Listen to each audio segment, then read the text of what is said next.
YouTubers, welcome to TSJ 101 Sports. Today we're going to be talking about Monday Night Raw that took place last night. It is the Monday Night Raw leading into WWE's Hell in a Cell. So we're going to kind of talk about what happened on Monday Night Raw and how that could affect the upcoming event Hell in a Cell.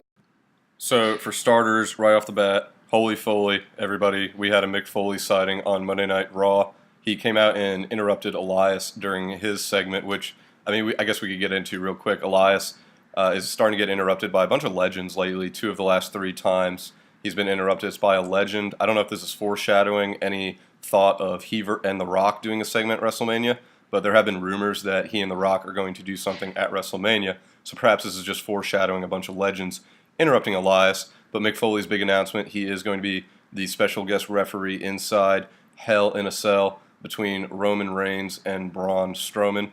I think this makes sense overall. If you're going to put any WWE superstar or character into the Hell in a Cell match in which they're not actually a competitor, I think Mick Foley makes sense.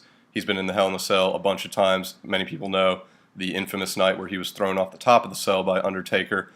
He was also chokeslammed through the top of the cell by the Undertaker. A lot of things done to Mick Foley by the Undertaker inside Hell in a Cell, but I think this is just kind of a nod to the character Mick Foley, saying, remember, this guy was very, very good inside Hell in a Cell, put on tons of shows, and so it really only makes sense that we are going to, once again, put him inside this Hell in a Cell match to contain 2 monsters like Strowman and Reigns. Speaking of Reigns, he is back with his Shield brothers. The trio got their revenge on Monday Night Raw using axe handles to go around and really just beat the crap out of the roster. They're one of the stables that can do that. It doesn't matter the number of size against them. The Shield will more than likely come out on top just because of the 3 guys that are in it. I know that a lot of people are happy that Dean Ambrose and Seth Rollins are going to be getting a WWE Raw Tag Team Championship match at Hell in a Cell. This could go either way. It will be very telling, though, for what WWE wants to do with Dean Ambrose. I know a bunch of people think Dean Ambrose is turning heel sometime soon. I'm not sold on that. Maybe 2019 we'll see a heel Dean Ambrose. This match at Hell in a Cell will be very telling, though, because if Seth Rollins and Dean Ambrose lose to Dolph Ziggler and Drew McIntyre, then the odds of Dean Ambrose turning heel on his Shield brethrens, the odds will go up in that regard because he doesn't want to be the only one without a title, and that's something that they can play with in the story. Speaking of Dolph Ziggler and Drew McIntyre, they won the straps about 2 weeks ago. This was done really just to make over the Raw Tag Team division. I'm sure many of you already know, looking at the roster, the Raw Tag Team division is weak compared to SmackDown Live. There's not many Raw Tag Teams that are legit. And so WWE wants to really bolster that division. They put the belts onto Dolph and Drew. They also formed an alliance with Bobby Roode and Chad Gable.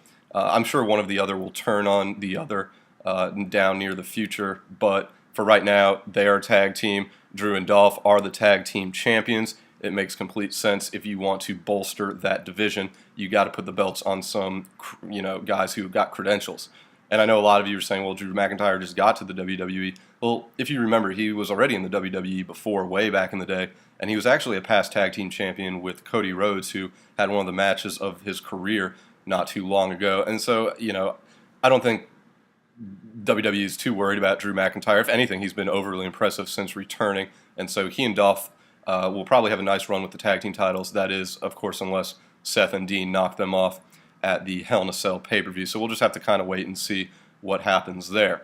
Let's move to the women's division now, as Nikki Bella, she ended up getting a win over Ruby Riott. Ronda Rousey and Natalya also got a win over Alexa Bliss and Mickie James. Alexa Bliss has never won a 2-on-2 tag team match outside the Mixed Match Challenge in WWE, so fun fact there. But this does seem like Nikki Bella is going to be next in line to challenge Ronda Rousey. Nikki Bella, she was a pretty good champion before she hurt her neck. And I know there's a lot of rumbling backstage that Nikki Bella and Ronda Rousey on paper is something that the WWE wants to do. So really don't be surprised if Nikki Bella, you see a lot more TV time with her, a lot more ring time with Nikki Bella, and an eventual heel turn. Not sure that will happen before the Evolution pay-per-view in Long Island, New York, but it's definitely something that the WWE wants to experiment with. So just keep your eye on Nikki Bella turning heel in about a month and a half or so on Ronda Rousey. Kevin Owens, his time on the sidelines didn't last very long. If you recall, a few weeks ago, Kevin Owens quit after losing the Intercontinental Championship match to Seth Rollins. Then he came out the next week and attacked Bobby Lashley from behind, gave him a pop-up powerbomb onto the ring apron. This kind of makes sense in the story. I know a lot of fans aren't too happy that Owens and Lashley are being kind of shelved in a story right now, but this actually makes sense because you want to get Kevin Owens and Bobby Lashley in a match together on paper, having those two fight each other.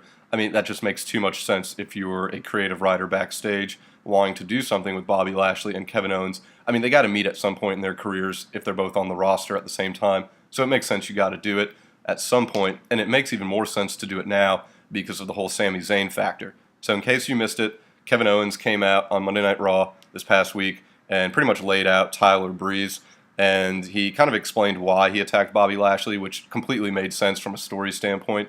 Bobby Lashley was the one who, quote-unquote, hurt Sami Zayn. Sami Zayn's dealing with a pretty serious injury right now, so he's sidelined, but the story on TV is that Bobby Lashley was the one to cause that injury on Sami Zayn.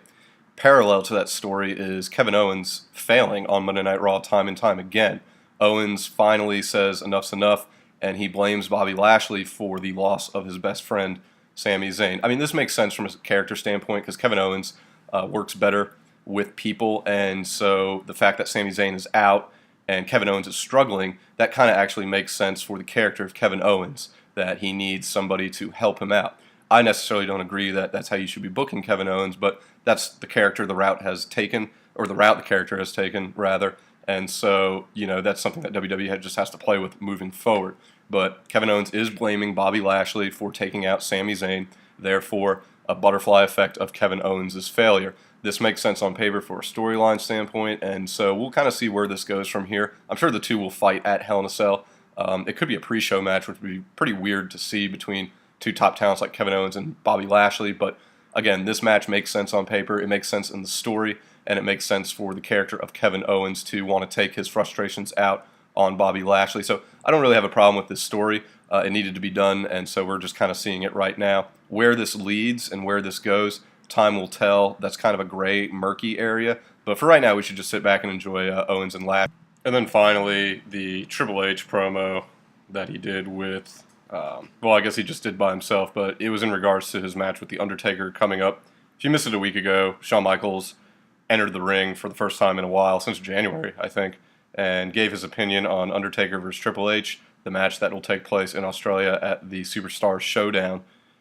Shawn Michaels picked Triple H, and that prompted The Undertaker to come out. So this week on Raw, Triple H made some comments himself, talking about how he doesn't respect Undertaker because Undertaker cares so much about the opinion of one Shawn Michaels. A lot of people are starting to think that Shawn Michaels might actually interfere in this match and cost Undertaker the victory against Triple H, which would then obviously have long-lasting butterfly effects at WrestleMania, in which a lot of people are speculating that Shawn Michaels comes out of retirement and he fights The Undertaker, and he is the one to actually retire The Undertaker.